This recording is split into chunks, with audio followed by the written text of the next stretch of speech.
With the uncertainty of what type of weather we might see next week, local emergency service departments and fire rescue officials are getting prepared now for whatever might come our way.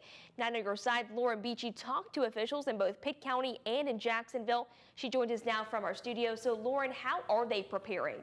Aaron, both inland and coastal areas are training and preparing in case of severe weather this upcoming week. They hope that they're not the only people getting ready, but that you are as well. So today we spent a lot of time connecting with our internal partners, just making sure everyone was ready to go in case we need to activate shelters, do media releases through the PIO office, if we need to activate the Emergency Operations Center, just get all those internal stakeholders prepared.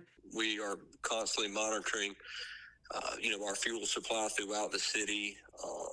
Our fuel supply for the fire department, public services, police department. We're always ensuring that our generators, our secondary forms of power up and running, that we have ample supplies, and we have the essential personnel ready to respond when needed. Jacksonville is planning on doing a mock storm simulation this upcoming week to be fully prepared. They were going to sit down with department directors and some of their essential personnel and just simulate going through a Category 3 storm.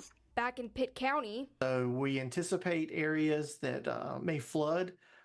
Usually in Pitt County, it's as a result of two areas or two types of flooding. Our river flooding that usually floods in areas that sees repeating flooding issues from previous storms, and then flash floods. Those are usually in our urban areas near like large streets, large parking lots. Those areas that see the quick rise of flash flooding in those urban areas. EMS is asking the community to check on their neighbors. If they have an elderly neighbor or something like that, just make sure that they're doing okay and they're aware of the situation and they have their contacts in case, we need to have a quick conversation with them. They're keeping up with their elderly neighbors.